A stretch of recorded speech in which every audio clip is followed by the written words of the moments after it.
Último día de la 10ª feria. Sí, quitémonos un segundito porque sí, pues.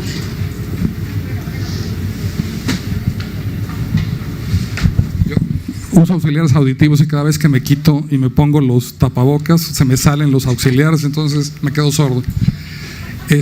Bienvenidos a este último día de la 10ª feria del libro de Alameda, con una invitada para mí que me emociona mucho tener nuevamente una charla con ella. La última vez que hablé con Laura fue en el Zócalo hace 2 meses, una charla con Federico Bonazo en la que hablamos un poco de sus libros. Yo ese día compré el otro tom que Laura presentó y habló él de ese día, y hoy soy afortunado en decirles que yo ya leí la novela, que me encantó, la novela que va a estar en esa mesa para que la compren, además a un precio, nos acaba de avisar Random que va a estar a 70, 80 pesos, ahorita se los confirmo, y de veras se la tienen que llevar porque además se la van a llevar firmada. Y para mí es muy emocionante llegar a esta charla. Yo soy cinéfilo, me encanta leer, pero sobre todo soy cinéfilo. Me encanta que las películas me sacudan, me sorprendan. Y llego hoy frente a una cineasta, escritora cineasta, que me emociona mucho y que nos va a hablar hoy de un proyecto. Espero poder ayudarte a compartir estas ideas, pero un proyecto que empieza como una novela, que después se convierte en un guión y que finalmente ya es una película que se acaba de estrenar, si no me equivoco, en octubre. Empezó a recorrer por festivales en Europa con muchísimo éxito. Estuvo en el Festival de Venecia, en Toronto, en Polonia, ha ganado premios en Polonia, tanto a la dirección como a la actriz central. Que por cierto, el discurso que compartiste de Isabelle Huppert, una actriz francesa que a lo mejor conoce a alguno de ustedes, que para mí es la diosa de las actrices, elogiando a esta actriz central que en el centro de la historia de Laura. Entonces, pues este va a ser el tema de la charla. Yo estoy muy emocionado, no quiero hablar yo, quiero que hable Laura. Y un poco, te preguntaba antes de iniciar, yo no conozco un solo caso de un cineasta que primero publique una novela y después, 2 años después, haga una película, como si nos estuviera invitando a lo que yo voy a tratar de hacer en esta charla, que es pues contrastar la novela con la película y tratar de entender cómo fue cambiando para convertirse en la película que es hoy y que muy pronto también van a poder ver en salas. Y bienvenida, Laura. Bueno, muchísimas gracias, muchas gracias por la invitación a compartir, a hablar sobre los procesos, en este caso de la literatura, pero también del cine.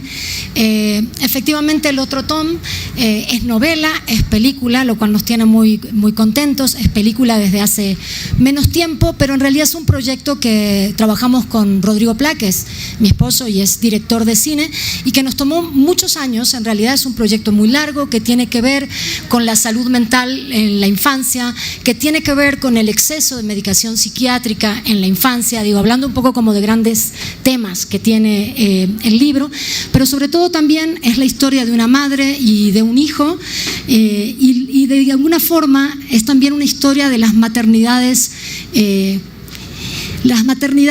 difíciles, como en realidad son todas las maternidades, tratando justamente como de romper con la idea de la idealización de lo que debe hacer o deshacer una madre, y un poco tratando de abordar los vínculos humanos, los vínculos familiares desde una complejidad. Esto es un poco de qué va la novela y de qué va la película también.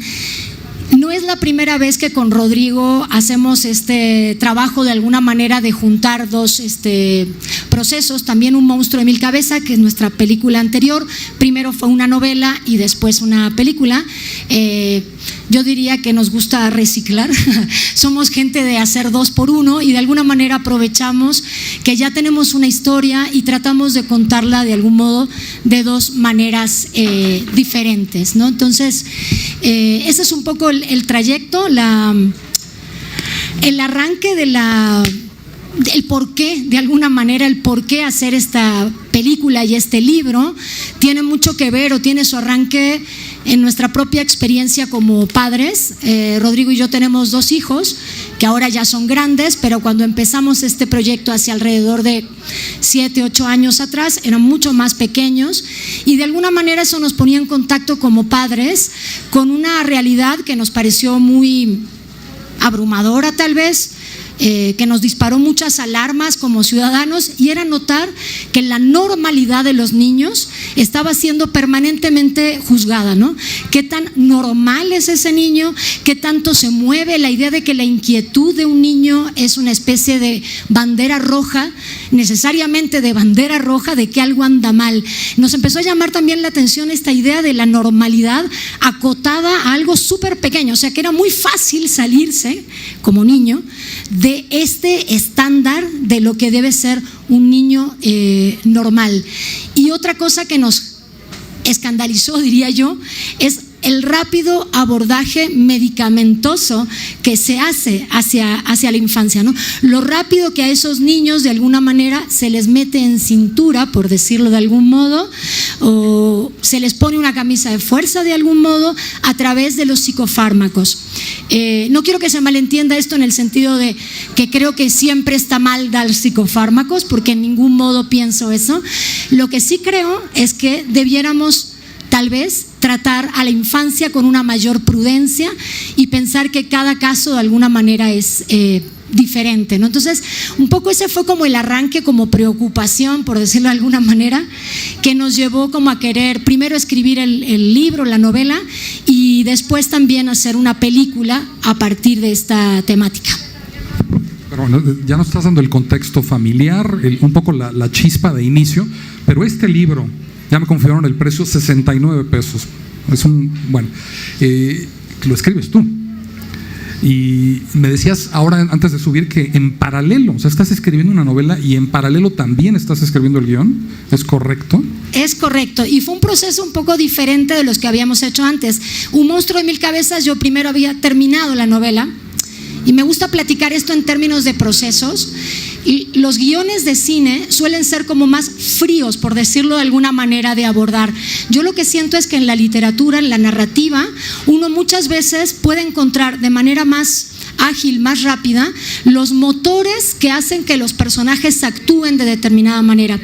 En el cine, como de alguna manera un guión cinematográfico tiene que concentrarse en las imágenes que va a evocar, en las acciones que va a narrar, muchas veces uno queda más distante de la línea de pensamiento de los personajes, por decirlo de alguna manera. Es verdad que a veces en las películas hay voz en off y eso nos ayuda, pero en muchas no lo hay, y en buena medida lo que los personajes piensan lo vemos a través de lo que los personajes hacen. En el cine, en buena medida, todo lo que es los estados interiores de los personajes los leemos o los comprendemos a través de las acciones. En la literatura tenemos otro tipo de herramientas, otro tipo de recursos que nos permite acercarnos justamente a las líneas de personaje, la línea, del pensamiento y de las emociones de los personajes. Entonces, en general yo había abordado muchas veces otras historias que hicimos en cine a través de un cuento o a través de una novela. En este caso en particular, ambos procesos se fueron dando al unísono, ¿no? Se fueron haciendo o se fueron persiguiendo el uno al otro a lo largo del tiempo. En buena medida también es porque las películas da mucho más trabajo conseguir el financiamiento. Las películas son más caras, evidentemente, que editar un libro. Entonces, de alguna manera yo fui haciendo crecer la novela al tiempo que construíamos el guión, y en determinado momento la novela cierra su etapa de construcción y el guión continúa. Y en cierta forma hay parte de las diferencias que existen entre la novela y la película que tienen que ver con esa etapa en la cual el guión siguió transformándose más allá de la novela, ¿no? Y estás hablando un poco de así lo entendí yo, como el detrás de los personajes, ¿no? Las acciones que ves en el cine, pues están abiertas, las puedes interpretar si no has leído, como lees en esta novela, la historia del padre de Elena, por ejemplo, la madre de Tom. En la novela hablas de su padre, hablas de dónde viene, de por qué, de la muerte de la madre, en fin, de cómo llegó a ser una madre soltera incluso, ¿no? En la película eso no está, eso se omitió, ¿no? Pero me interesa también, particularmente, ahorita hablábamos de cómo inicia la novela tiene un ritmo que me parece espectacular, o sea, te atrapa de inmediato, y la película, que me encanta también, tiene un ritmo completamente distinto. Y para darles una probadita y de veras invitarlos a que se pongan a leer, a que tengan la misma experiencia que yo, que lean la novela primero y que después vean la película, me voy a permitir leerles el párrafo inicial. Es más, ¿por qué no lo lees tú mejor? Bueno, pero me tengo que poner lentes. Sí. A ver. Porque es espectacular y es completamente distinto de cómo eligió Laura, y ahora pues, nos explicará por qué está tramada el inicio de la historia de una manera en la novela y completamente distinto en la película. ¿No? Bueno, ahí les va, leo el primer párrafo, así arranca la novela y dice así: algunas horas más tarde, Lena ya no podría recordar los detalles, pero en aquel momento, cuando escuchó el chasquido de la puerta trasera al abrirse, pensó en el automóvil recién comprado y sobre todo en el descuido imperdonable de la traba. Debió accionar el seguro para niños, ni bien se subió al coche, pero no lo hizo. Después sintió su propio pie presionando a fondo el pedal del freno y su torso doblándose sobre el volante hasta hacerse daño en los pechos. También escuchó un golpe seco y lejano sobre el pavimento. Entonces los ojos se le cerraron involuntariamente y por un segundo le sobrevino un falso silencio dentro de la cabeza, como si toda la situación no fuera más que un paréntesis, un movimiento violento suspendido en el aire sin llegar a ser impacto, hasta que el mutismo aquel se vio interrumpido por un sonido agudo y reiterado, el de la señal que alerta al conductor cuando una de las puertas del automóvil ha quedado abierta. Objects in mirror are closer than they appear. Las palabras se situaron ante sus ojos apenas abrirlos. Por encima de estas, el espejo retrovisor le devolvía la imagen de la puerta trasera todavía abierta y atrás, mucho más atrás, la figura nítida de un cuerpo tirado en la acera. Su cabello castaño, pensó. Es él, Dios mío. Se cayó del auto. Levántate, Tom, no juegues. Levántate, Tomás. Después todo fue correr y gritar pidiendo auxilio. Es brutal. O sea, es...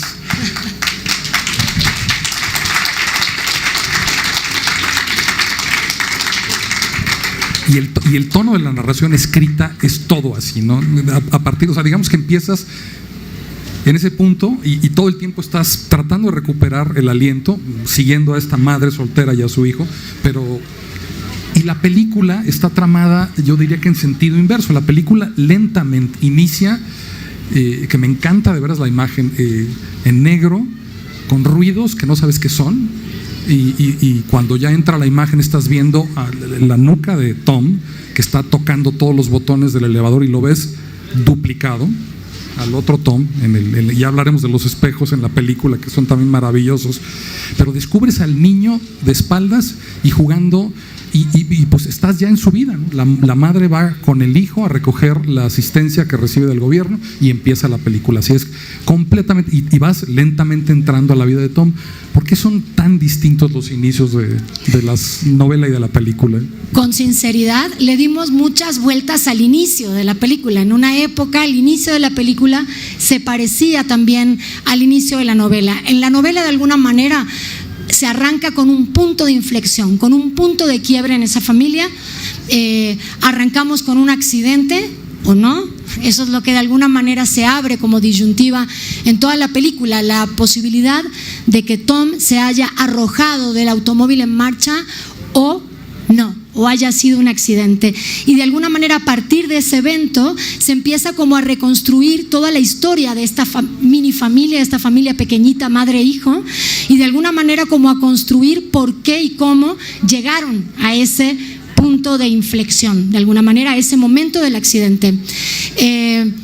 Fue algo que nos preguntamos muchas veces. En la película, por el contrario, de alguna manera vamos narrando de forma más, si se quiere, clásica tal vez o tradicional, paso a paso, los devenir, cómo esta familia de alguna manera, este niño que es problemático, esta madre que es soltera y que está un poco sobrepasada por su propia situación de soledad es una madre trabajadora, además es una madre obrera que trabaja muchísimas horas. Entonces de alguna manera vamos como narrando todo el antes justamente del accidente de una manera paulatina.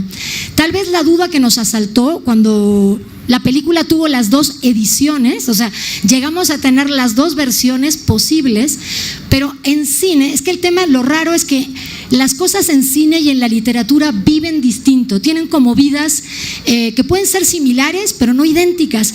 Y hay cosas que viven muy bien en la literatura que en el cine no viven de manera tan orgánica, por decirlo de alguna forma. Lo que nos pasaba al tener esta estructura en cine es que nos resultaba, por supuesto esto puede ser verdad o no, a nosotros nos parecía que era un poco más, la palabra que me viene es artificial, es decir, como un artificio, como quien enciende un fuego, una bengala para llamar la atención y quédense aquí conmigo, ¿no? Pero luego la película de alguna manera se desenvolvía. Y eso no es igual en el libro, porque en el libro todo el tiempo vamos y venimos al hospital y a la vida de ellos. En la película solo teníamos el accidente, nos íbamos al pasado y luego íbamos reconstruyendo toda la historia, pasábamos de nuevo por el accidente y seguíamos. Pero nos daba la impresión que poner el accidente antes tenía una cosa como de chispa artificial, ¿saben? Como de ahora vean esto, ¿no? Y que luego la película no necesariamente lo sostenía. Eso nos dio muchas dudas y de hecho hasta el problema de estas cosas es que hasta el fin de los tiempos vas a dudar si tomaste la decisión correcta. Es lo terrible de haber tenido dos versiones. Es Sigfrido, que es un amigo acá que es editor, que está presente, sabrá lo terrible que es el mundo de la edición cuando tienes más de una posibilidad de versión, porque de alguna manera en un punto abandonas la película y dices, bien, esta es la película, listo, hay que ponerle crédito, cerrarla y que viva en el mundo de los humanos, ¿no? Entonces uno toma esa decisión, pero uno nunca sabrá del todo si la otra versión le hubiera gustado más a la gente, si hubiera atrapado más, si hubiera interesado más, qué sé yo, ¿no? Pero bueno, esa es un poco la historia de por qué tomamos esta decisión. Y bueno, a mí igual lo que me sigue encantando hasta el día de hoy es que novela y película son dos objetos claramente distintos. En la novela hay toda una parte como de la historia antigua, como bien decías, como de cómo nació Tom, una serie de cosas que la película ni siquiera retoma ni retrata. La película se circunscribe a un año en la vida de ellos, un año y nada más. Y en cambio en la novela sí hay como muchas idas al pasado, cuando ella misma, Elena, era jovencita, antes de ser madre, en fin. Entonces retoma como varias etapas, y en la película en cambio decidimos concentrarnos en este año en el que a Tom se le diagnostica con el trastorno por déficit de atención e hiperactividad y se le medica, y de alguna manera las posibles consecuencias familiares, sociales y en la escuela que desencadena el diagnóstico, ¿no? Una de las cosas que disfruté enormemente de la película, que como bien explica, son reglas y son universos distintos, es cómo, siguiendo esta idea del accidente, que no sabes realmente lo que pasó porque la cámara no te deja verlo, le está dirigida, que tú también dirigiste con tu marido esta película por primera vez, ¿es correcto? Decidiste también tomar ese tipo de decisiones de no voy a mostrar, o sea, la cámara se queda en el volante y lentamente gira, pero desde el coche, y ves el movimiento afuera, oyes un poco como ese inicio que vas descubriendo lentamente y supones, pero realmente no lo sabes, ¿no? Y esa tensión de no saber, que es para mí el motor de la película, está detrás de todos los momentos más poderosos. Por ejemplo, la escena que más me gusta de toda la película, y no se las estoy arruinando, créanme que es una escena, un intercambio cuando están en la nieve, que se tapa los oídos. Además, yo como sordo, pues ahí me emocioné profundamente, ¿no? La madre que también sufre, no está muy claro exactamente sí qué y cómo, pero Tom se burla de la madre, incluso con los posibles amantes, le dice que le grite y luego juega porque le dice una cosa al novio y luego le dice otra cosa a la mamá. Pero en ese momento, que es muy tierno, ella le tapa los oídos y le dice: así es mi mundo.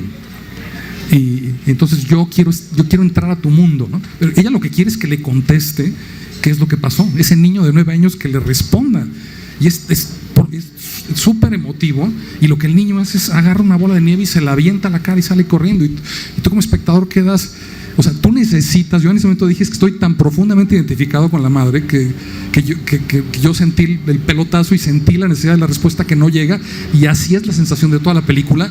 Y lo increíble es que, también hablábamos de esto antes, que la película te deja preguntas, no respuestas, ¿no?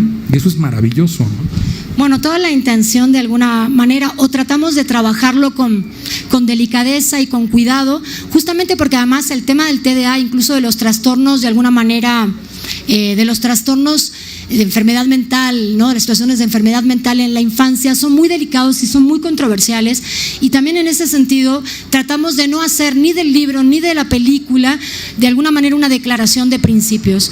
No nos interesaba de alguna manera: si quiero hacer una declaración de principios, no sé, hago un ensayo, qué sé yo, hago otro tipo. Nos interesaba de alguna manera abordar desde lo artístico y hacer algunas preguntas en torno a esta situación, preguntas más que respuestas, dejar algunos disparadores para que quien lea, para que quien mire la película de alguna manera pueda encontrar su propio camino adentro de esas obras, de alguna forma, y sus propias preguntas, sus propios intereses. Nos importaba, y en este sentido creo esa escena a mí también, bueno, a nosotros nos gusta mucho también, porque naturalmente todos nos sentimos un poco del lado de los padres. Creo que quien más, quien menos ha tenido dificultades en la crianza. No es fácil criar hijos, no solo porque no vienen con ninguna clase de manual, sino que francamente es como difícil saber si lo estamos haciendo bien, y de hecho probablemente en parte no lo estamos haciendo bien, nunca del todo, una parte sí, una parte no, y de alguna manera nos interesaba justo como tratar alrededor de esa angustia también que nos surge muchas veces como padres, como madres, en el sentido de si estamos haciendo lo correcto. Cuando ella le pide, de alguna manera le pregunta cómo es Tom adentro de la cabeza, ¿no? La necesidad de encontrar una suerte de ventana para poder entrar a esto que a él le está pasando y poder ayudar. Si hay algo que percibimos en el camino mientras hacíamos el guión y la película, es que efectivamente hay un sufrimiento en torno a esto, a esta situación de muchos chicos que viven con mucha inquietud sus vidas, y también muchas veces con mucho estigma, porque muchas veces desde las escuelas y desde lo social, de alguna manera son niños que quedan aislados, que quedan estigmatizados por no comportarse como la mayoría. Siento que del lado de los padres también hay un inmenso sufrimiento y un inmenso desconcierto de no saber qué hacer. De hecho, muchos padres que han tomado la decisión a veces de medicar a sus hijos viven con una enorme inquietud del haberlo hecho y saber si hicieron lo correcto o no. Yo no sabría decirlo, no soy una especialista en salud mental, soy una contadora de historias en todo caso, pero lo que sí puedo decir, y ya no lo digo como artista, sino como madre, como persona en el mundo, qué sé yo, es que sí creo que a veces no estaría de más pensar que lo que creemos que es salud mental en una determinada época de la vida, de la historia, se mueve en el tiempo. Es decir, lo que ahora creemos que es salud mental, a lo mejor dentro de 20 o 30 años vamos a pensar otras cosas, como pasa con buena parte de nuestras ideas. Pero en ese sentido creo que vale la pena tener prudencia y no de alguna manera atropellar violentamente. Sobre todo estamos hablando de niños que no tomarían ellos mismos la decisión de ser medicados o no, sino que la toman sus propios padres. Entonces, al menos creo que cada individuo, que cada niño merece la prudencia de pararse a pensar cuál es la historia de ese niño, por qué se comporta como se comporta, y si no habrán otras salidas antes de la salida a través de los medicamentos, porque a fin de cuentas todos los químicos que entran a nuestro cuerpo tienen efectos, digo todos, y a veces no hay más remedio que tomarlos. Es decir, si tienes una infección, pues tomas o te pones vacunas, como lo que nos está pasando ahora mismo, evidentemente. Pero sí creo que en términos de salud mental sería prudente pararse y detenerse frente a cada caso, cosa que no es estrictamente lo que yo percibo que está como ocurriendo en muchos casos, ¿no? De alguna manera se toma como, esto es lo que está pasando, los niños que se comportan así tienen esto, es biológico, es genético y ya no cuestionamos mucho más allá, ¿no? Entonces, creo que me fui de tema, pero eso me pasa todo el tiempo, en realidad. Perdón, siempre me pasa. Otra cosa que es muy deliberada en la novela es no mencionas en dónde está. Empieza en una ciudad, se migra a otra ciudad, el padre habita en otro sitio, es completamente ambiguo. Entonces, evidentemente, cuando empieza la película, tienes que elegir locaciones, sitios específicos. Se filmó en El Paso. ¿Cómo cambió? ¿Cómo empezó a modificarse el guión y cómo se tomó la decisión de dónde estaba el territorio de Tom, ¿no? Sí, efectivamente, como en el mundo de la novela, a mí me interesó como dejarlo un poco más amplio, también para que cualquiera pudiera sentirse como de alguna manera cercano a lo que pasaba allí. Pero lo cierto es que el mundo, cuando adaptas para cine, es como llega el mundo de lo concreto. O sea, todo esto que en el libro de alguna manera cada lector imagina como se le da la gana, pues, y le pone la cara a Elena, le pone el rostro que quiere, y a Tom le pone el rostro que quiere. Todo eso, cuando llega al mundo de vamos a hacer una película, se vuelve una suerte de pasar ya por un tamiz de interpretación, y ya Elena será para siempre Julia Chávez, que es la actriz que lo interpretó, y Tomás será por siempre jamás Israel Rodríguez Bertorelli, que es el actor que lo interpretó. Y bueno, en ese camino de decidir dónde hacer esta película, pasamos por varias ideas, pero había algo fundamental que tiene la película y lo tiene la novela también. Era importante en términos dramáticos, para que aquello fuera más intenso, por decirlo de alguna manera, que hubiera instituciones fuertes, servicios sociales, un aparato gubernamental fuerte. En general, con Rodrigo, en películas anteriores nos habíamos ocupado mucho de la ausencia del Estado. Hicimos Un monstruo de mil cabezas, diversas películas donde nos interesó acercarnos a la idea de ausencia del Estado. Pero aquí nos interesó preguntarnos de alguna manera por lo contrario: ¿qué pasa con el Estado excesivamente presente? Cuando un Estado de alguna manera también puede incidir en tus decisiones familiares o personales, o lo que hagas con tu hijo, etcétera. Entonces, de alguna manera, eso nos llevó a elegir un lugar que funcionara en esos términos, que no era América Latina. En algún momento pensamos en España, luego descartamos España, pensamos Estados Unidos, y también en Estados Unidos en general nos interesaba porque el DSM, que es un manual de diagnóstico justamente de los trastornos mentales, que es un gran catálogo de todo lo que nos puede pasar espantosamente en la cabeza, está en Estados Unidos, se hace en Estados Unidos, se renueva cada tanto tiempo, y de alguna forma es como la Biblia para el resto del mundo, en buena medida, en términos de salud mental. Entonces, esos ingredientes nos hizo pensar en Estados Unidos, pero luego la instalamos específicamente en la frontera. La película está filmada en El Paso, Texas, y en Ciudad Juárez, y en algunos otros lugares, pequeños pedacitos de la película, pero esencialmente está instalada allí. El padre que está ausente, pero al que ellos después verán de alguna manera, está del lado de México, y ellos viven en El Paso, Texas. Lo curioso es que cuando tomamos la decisión de hacerla ahí, también tomamos la decisión de que todos los actores fueran de allí. Por lo tanto, los actores no son actores profesionales, nunca habían actuado antes.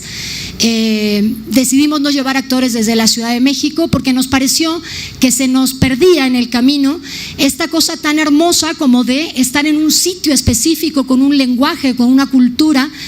Y nos parecía que si traíamos gente de Ciudad de México, unos iban a hablar de una manera, otros iban a hablar de otra, y era como difícil que quedara como esta cosa de una unidad, por decirlo de alguna forma. Entonces tomamos la decisión de que allí fuera, y lo que siento que es muy curioso que pasó con ese proceso, y yo digo que nos pasó porque no sé si éramos tan conscientes a priori, es que la idea de la frontera, de lo fronterizo, le puso a la película otra capa de sentido, porque justo nuestra idea, en general, la peli, el libro, es pensar que es una tontería querer encasillar la experiencia humana, que es una reverenda estupidez querer meter a toda la gente en cajitas y a partir de una sola característica de la persona concederle una identidad como si fuera una varita mágica de tú eres esto, tú eres esto, tú eres lo otro. Entonces, justo toda la película y el libro tratan de dinamitar como esa idea, por decirlo de alguna forma, de que la experiencia humana es clasificable, es catalogable y es reducible a unas pocas cosas. Y en ese sentido, lo loco es que la frontera, al ser gente justamente que es bicultural, bilingüe, justamente es gente que de manera natural no puedes clasificar ni queriendo hacerlo. Es gente de alguna manera que se siente de dos culturas, que no se siente del todo de ningún lado, o a veces se siente de dos lugares. Y en ese sentido, entonces, el haber instalado la película allí le dio como otra capita de sentido, ¿no? Por decir de alguna forma. Entonces, en realidad estamos como muy contentos de la ubicación geográfica de la película, de alguna manera. Y entonces el lenguaje, porque mayoritariamente se habla el inglés en la película. Claramente, de repente la madre se dirige al hijo en español, pero me imagino que esa es la condición de frontera y también por eso se tomó la decisión de irse con inglés por el grueso de la película, ¿no? Como el idioma, que ese es el otro cambio grande de haber escrito una novela en español y filmar una película primordialmente en inglés. Fíjate, ¿no? que ahí hubo una característica aún más específica. En principio, aunque era fronterizo, habíamos conservado buena parte en español. Pero aquí ocurrió algo bien concreto. Cuando hacemos el trabajo de búsqueda de actores, que se hizo a través de una serie de talleres de teatro gratuitos con los niños en El Paso, Texas, Diana Sedano, que es una muy buena actriz mexicana y también directora, acompañó a Rodrigo en todo este proceso. Fueron varios talleres sucesivos que se iban haciendo gratuitos con los chavitos del Paso, que tuvieron mucha recepción porque justo en El Paso pues no hay muchas cosas de carácter cultural, entonces los niños participaban así como ampliamente. Pero lo que ocurrió es que el niño que apareció frente a nosotros fue Israel Rodríguez Bertorelli, que su papá es mexicano, pero él no habla español. Pero era estupendo, era el mejor actor o sea, el niño es maravilloso. Si alguna vez ven la película van a entender lo que les estoy contando hoy.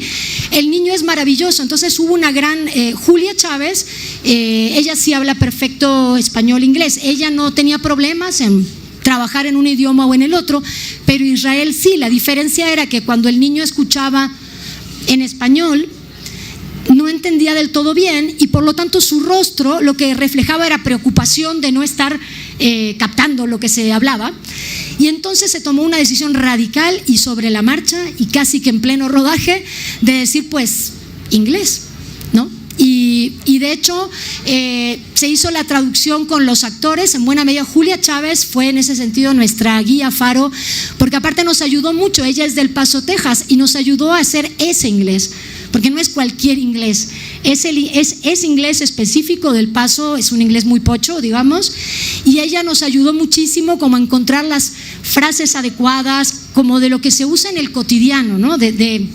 O sea, como una cosa como muy natural para ellos, ¿no? Yo lo diría así. Entonces fue un trabajo muy interesante y también un trabajo un poco a ciegas que hicimos con Rodrigo. Hay una escena que siempre nos hace gracia, hay un momento que están los paramédicos, ¿no? Bueno, otra curiosidad de la película es que en buena medida los que hacen de paramédicos son paramédicos, la que hace de directora de la escuela es directora de una escuela, y así en buena medida todos interpretan algo muy parecido a lo que hacen en sus vidas de a de veras, ¿no? Entonces hay una escena con paramédicos y los tipos hablan así, no sé qué, y nosotros suena sí, deben estar haciendo lo correcto, no entendíamos nada de lo que decían. Luego cuando quisimos subtitular, cuando ya para que la peli, decíamos, güey, ¿qué dijeron? O sea, no, pero claro, era tan profesional, sonaba todo tan bien lo que estaban diciendo que nosotros nos confiamos y dijimos, pues son paramédicos, seguro saben lo que están haciendo, ¿no? Entonces sí hubo como mucho acto de fe en esa traducción, pero creo que fue una apuesta que también le da a la película algo como interesante, como muy específico, como del Paso, Texas y de la frontera, ¿no? Contestaste la que era mi siguiente pregunta, que es los dos actores centrales, sin ellos la película no existiría. Lo primero, si entiendo bien, lo primero que hicieron fue darse a la tarea de encontrar a Lena y a Tom. Exacto, y de hecho fue… ¿Cuánto tiempo tomó hacer? O sea, estos talleres… Fueron varios meses, pero no de corrido, porque bueno, Rodrigo regresaban a Ciudad de México y volvían a ir, pero sí fue un casting muy largo, porque justamente en el momento que se toma la decisión que fueran que no eran actores, pues sabíamos también que había que entrenar, porque, a ver, eso nos actúan estupendamente, pero no era gente que tuviera instrumentos o herramientas anteriores que le permitieran. Entonces, había de alguna manera que trabajar esas herramientas. Y efectivamente encontrar a los dos actores principales son el alma, el corazón y la sangre, incluso ya desde la novela. O sea, desde la propia novela, ese vínculo madre-hijo es el centro de todo, porque además quisimos justamente trabajar una idea de contradicciones, una idea de seres humanos haciendo sus cosas imperfectas que hacemos los seres humanos. Hay toda una intención de alguna manera de mostrar como los distintos vaivenes en ese vínculo. No hay una suerte de esto está bien, esto está mal, lo hacían mal pero ahora lo hacen bien. No, es gente apañándoselas lo mejor que puede con sus vidas a cuestas, y de alguna manera un poco todo tanto en la novela como en la película sabíamos que el centro de gravitación de alguna manera de nuestro trabajo era el vínculo entre ellos dos, ¿no? Trabajar con fineza y trabajar con mimo, diría yo, con mucho cariño a esos personajes. Ella es una mamá que a veces puede ser incluso muy brusca, justamente también nos interesaba eso, ¿no? Lo que decía un poco al principio, romper con esta idea de que el amor siempre es paciente, de que el amor es incondicional. El amor es complicado y muchas veces crece ahí de mejor manera, incluso donde hay espinas, no necesariamente donde todo fluye, ¿no? Y bueno, nos gustaba eso también, mostrar una maternidad impropia, una maternidad que no fuera idealizada, y en buena medida, tanto en la película como en la novela, creo que trabajamos mucho el personaje de Elena alrededor de esa idea, ¿no? De alguien muy joven que tal vez quisiera estar haciendo otras cosas además de criar un hijo, quizás querría tener más novios en la vida o tener otra vida diferente, pero resulta que tiene un hijo y nada tiene que ver con el amor, lo ama profundamente, pero no necesariamente su labor de ser madre, su trabajo de ser madre, no necesariamente siempre le sale bien o le sale bien con respecto a lo que en teoría se supone que debería ser la buena madre, ¿no? Entonces nos gustaba como mucho ahondar en eso y bueno, un poco esto que les decía hace un momento, ¿no? La idea de que no hay rótulos y de que la experiencia es múltiple, de que no hay una manera de bien ser madre, como tampoco hay una manera de ser normal siendo niño. Es mucho más complejo y múltiple que eso, creo. Yo creo eso. Ya para este momento la decisión de codirigir con Rodrigo ya estaba tomada o se dio. ¿En qué momento se tomaron esa decisión? Es que, bueno, primero aclaro algo que es importante. Bueno, a lo mejor ya lo dije. Bueno, Rodrigo y yo somos pareja hace mucho tiempo, no sé, 20, no sé, un montón de años, más, muchos años. Y de alguna manera venimos haciendo muchas películas en conjunto. Y lo cierto es que con el tiempo lo que ha ido ocurriendo, Rodrigo estudió en el CCC y él también, o sea, de alguna manera yo llego al cine en buena medida como mi relación con él. Yo más bien venía al mundo del teatro, yo estudié actuación en origen y fui cuentacuentos durante 7 largos años de mi vida, pero bueno, me fui de tema otra vez.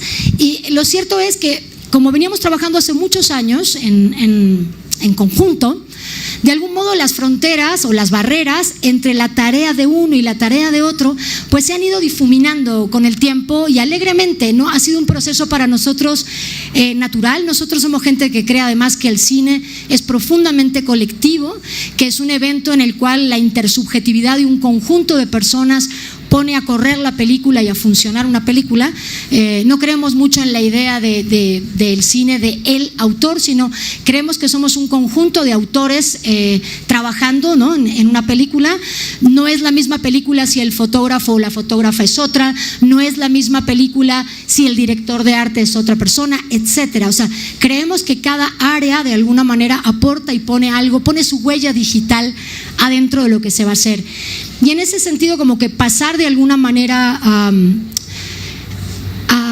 a firmar, porque de alguna manera como los dos, igual hay un pequeño truco en la firma, ponemos dirección Rodrigo Pla, Laura Santulo, y guión Laura Santulo y Rodrigo Pla, y en ese pequeño detalle está el kit de la cuestión, y es yo creo que yo vengo siendo más la escritora y él viene siendo más el director, pero como compartimos de alguna manera la responsabilidad, para bien o para mal, del resultado y de los procesos, pues tomamos de alguna manera esta decisión. Y sobre todo porque eso, con el tiempo se ha ido como difuminando un poco la frontera de quién hace qué y qué importa, ¿no?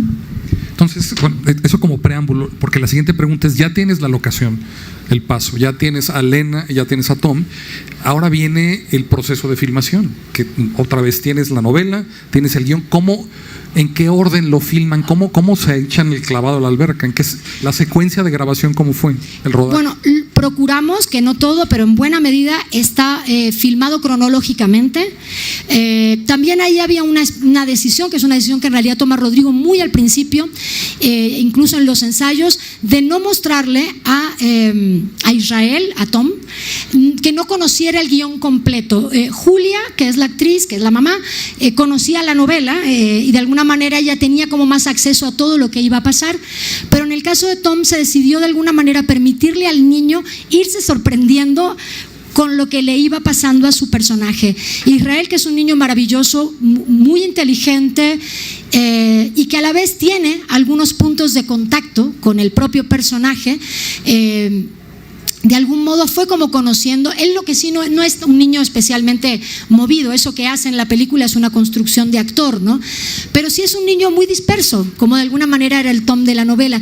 Y curiosamente, cuando íbamos ya llegando hacia el final del rodaje, que duró 8 semanas, bueno, la última ya fue como más las últimas 2, digamos, son como del lado de México, y las otras fueron en El Paso, Texas, y en Ruidoso, la parte de la nieve, esa es en otra parte de Estados Unidos. Él hacia el final, de alguna manera, le dijo a su papá que él entendía a Tom, como que de golpe él fue dándose cuenta y dijo: yo me parezco a Tom en cosas, yo entiendo muy bien lo que le pasa a Tom, él es un niño muy brillante en realidad. Entonces, de alguna manera tratamos justamente de que fuera cronológico para que él se fuera como sorprendiendo con lo que a su personaje le iba a ir pasando, ¿no? Que le pasan algunas cosas fuertes, y al mismo tiempo también se va moviendo como ese vínculo con la mamá, ¿no? Entonces, ese fue un rodaje maravilloso, fue un muy lindo proceso, la verdad, lo vivimos como de muy buena manera. Y luego vino la pandemia y no nos fue tan bien en ese sentido, porque terminamos de filmar en el 2019 a finales, se edita y luego vino la encerrona los primeros meses, y bueno, eso implicó como un parar la película bastante tiempo, la etapa como de sonido y toda la postproducción final, pero bueno, tardó, pero este año salió y salió muy bien, salió con buena estrella. Hablamos ya un poco del proceso. Me gustaría hablar un poco ya de la estética, de decisiones de director, ¿no? Te preguntaba al principio de los espejos, el uso de espejos y ventanas, las ventanas burocráticas a través de las cuales vemos a la mamá, a Lena, pidiendo ayuda, recibiendo ayuda en el hospital, también viendo a Tom en la escuela a través de estas ventanas, los espejos que duplican. Me acuerdo mucho, al principio es que es muy evidente, ¿no? El elevador, y luego ves a Lena saliendo con las amigas, y no la ves a ella, sino la ves encima del espejo que está encima de la barra. Esas decisiones, ¿cómo se toman o cómo las tomaron en específico? Hay unas, de alguna manera, creo que esta película, en realidad este es nuestro quinto largometraje, digamos, pero en los últimos 3 se podría decir como una búsqueda estética y también narrativa que tiene que ver con el punto de vista. La idea del punto de vista de un personaje, ¿es lo que el personaje ve o es cómo el personaje vive determinadas situaciones? Esto nos ha llevado como a darle muchas vueltas como al mundo de lo subjetivo de cada personaje, y en ese sentido, en buena medida, toda esta idea de lo reflejante, de lo duplicado en el caso de Tom también tenía que ver, ahora después lo explico, la idea del otro Tom, pero toda esta idea como también de jugar con la subjetividad en el cine tenía mucho que ver con la construcción del punto de vista, que ya lo habíamos hecho un poco en Un monstruo de 1000 cabezas y antes en otra película que se llama La Demora. Pero de alguna manera ese juego pretende de alguna manera jugar con la idea de no es exactamente lo ocurrido, sino un poco en la subjetividad, lo que los personajes recuerdan, rememoran. De alguna manera por eso jugamos a utilizar como todo un campo que no es específicamente como a los actores.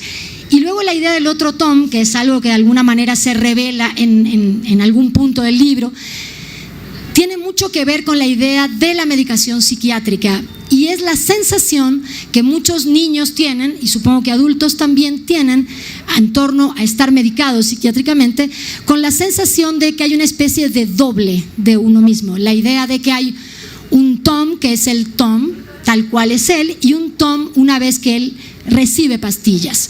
Y de hecho hay un determinado momento cuando, ya iba a ser un spoiler horrible, no lo voy a decir, pero bueno, tiene que ver con eso, con la idea de hay algo doble en la medida de que el niño, al estar empastillado, digamos, o recibiendo medicación psiquiátrica, se siente un otro, que no es él mismo, por decirlo de alguna manera. Podría decir más, pero entonces ustedes ya no se interesarían por el resto del libro. Es precioso cómo ese diálogo con la mamá, en la que sale esa frase de ¿qué hace el otro Tom y por qué lo ven así o así? Pero también las locaciones, esa escena que tanto me gusta de la nieve, o sea, yo siento que tenía que ser nieve, o sea, lo que aportan, estás hablando de la estética, del punto de vista y de cómo genera una cierta ambigüedad, una distancia, pero también la locación específica, y eso sí, ¿por qué tenía que ser nieve esa escena tan hermosa? Sí, tenía que ser nieve y la pasamos muy mal porque se acercaba la fecha y no nevaba. Entonces, de hecho empezamos a pensar, rápido, plan B, si no es en la nieve, ¿qué hacen? ¿No? Porque la verdad es una escena que aparte por alguna razón siempre sentimos que era en la nieve. Creo que hay un juego ahí con el tema de que ella no escucha bien y nos daba la sensación de que la idea de la nieve, que lo amortigua todo, jugaba con esta cosa interna del personaje que de alguna manera está perdiendo parcialmente la audición, al mismo tiempo que eso juega con la idea de que ella no está escuchando a su hijo. O sea, juega con la idea biológica de que ella de verdad está perdiendo un poco el oído, pero al mismo tiempo con la idea de que no está consiguiendo escuchar al hijo. Pero bueno, la nieve nos encantaba porque hay un momento en que esa pequeña familia, esa madre, ese hijo, viven como en una vorágine de lo cotidiano. Ella trabaja muchísimo, él está en la escuela 1000 horas. Hay un punto que rompen con eso y hacen un viaje. Y nos parecía maravilloso que ese viaje, que va a venir de alguna manera a modificar cómo ellos se vinculan el uno con el otro, esa especie de vacación, y uno es donde piensa, porque no van como de vacación, pero acaba siendo una vacación, de alguna manera queríamos que les pasaran cosas maravillosas, cosas que rompieran con la rutina, y por eso la nieve, que llegaran a la nieve era justamente como un punto de quiebre en estas vidas rutinarias, en estas vidas donde había como poca chispa, donde había como poca cosa, y pensar, vaya que es importante tener experiencias, vaya que es importante moverse de sitio y poder acceder como a otras experiencias distintas de vida. Por eso nos importaba tanto la nieve, y gracias a Dios nevó y pudimos hacerlo con nieve. Yo regresé a la novela porque cuando la leí la primera vez, el intercambio no me pegó. Cuando vi la película me impactó muchísimo, entonces dije, a ver, ¿cómo está construida en la novela? Regresé a la novela y subrayé así nieve, y la primera pregunta que te quería hacer es la que te acabo de hacer: ¿por qué tenía que ser nieve? Y esto que me estás contando me explica un poco por qué me emociona tanto el cine, ¿no? Todas estas cosas no explícitas que están más desempacadas en este trabajo, en el cine están sugeridas, y cuando están sugeridas con intención y con mucha reflexión, que pues creo que les ha de quedado claro que antes de llegar a ese momento de ya tengo la locación, ya tengo el actor, hubo una reflexión de años en torno a todos los elementos que tenían que conspirar para que la emoción fluyera, porque al final el cine, yo no sé quién hizo esa analogía, creo que fue Jean-Claude Carrier, un guionista de Buñuel, que decía que el cine era como una montaña rusa emocional. O sea, una vez que te subes con los personajes y vas con ellos, no te puedes, o sea, en una novela pues la cierres, piensas en ella 3 días después y luego la retomas, ¿no? Pero el cine no, el cine te atrapa y la parte es más breve. Aunque esta novela, que esa es otra pregunta que te quería hacer, más curiosamente yo la leí como en 2 horas y media. La película dura poco menos de 2 horas, entonces un lector a lo mejor muy avisado podría leerla casi en el tiempo que dura la película. ¿Eso es casual o...? Pues en realidad intencional no es, así que viene entrando en el mundo de lo casual, digo yo. Pero sí hay una cosa que a mí me ha ocurrido en tanto escritora como en buena medida, aparte de lo que escribo en narrativa, después muta y se muda al barrio del cine. Creo que en buena medida también yo escribo, que no todos los escritores, o sea, eso es una característica y tampoco es algo que yo planeé, voy a escribir así, no hay ese pienso anterior, pero creo que hay algo que a mí que define un poco la manera en la que yo escribo narrativa, y es que es muy visual, porque yo también de alguna manera fui desarrollando todo mi trabajo como escritora de narrativa a la par que ya iba haciendo cine. Entonces, de alguna manera creo que una cosa contamina, en el mejor de los sentidos, a la otra, le presta a la otra. Entonces siento que la novela en realidad ya tiene muchas cosas que tú puedes imaginar, o sea, que son escenas, muchas, y de hecho cuando yo me autoadapto, que suena muy raro, generalmente lo primero que veo de mis propias novelas es cuáles son acciones súper concretas que ya están, y luego veo cuáles serían las otras cosas que hay que, muchas gracias, las otras cosas que hay como que generar, que son más abstractas y hay que transformarlas en acciones concretas. Pero yo diría que mi estilo como de escritura está como muy cercano de alguna forma al cine, en el sentido de que construyo también a través de muchas imágenes y de acciones, de sucesos, ¿no? Además, hay reflexiones evidentemente, y hay juego de palabras, y hay de alguna manera hay todas las coqueterías que puedo permitirme y tengo la capacidad de dar como escritora, pero en buena medida me doy cuenta que construyo a través de imágenes que yo, si cerrara los ojos, podría verlas, claramente podría verlas. Paloma, estamos ya sobre la hora. Lo que no me quedó claro es, se robaron unos minutos de esta presentación. Paco, no sé si ya está ahí. Entonces tenemos sí, continúa. Ya llegaron. Parece que... Ok, bueno, yo quería ver si alguien quería hacer una pregunta, pero tendrán que hacérsela. ¿Una pregunta? A ver, si te acercas para que te puedan ver en la cámara, y que esto se está grabando y se va... ahí está el micrófono, perdón. Y les recuerdo, 69 pesos en esa mesa, hay como 10 copias. Si no se acercan a comprarlo, se van a arrepentir el resto del año. Bueno, mucho gusto, yo la admiro mucho. Hace unos años había tenido la oportunidad de leer su primera novela, y creo que usted escribe y tenemos que leer su literatura.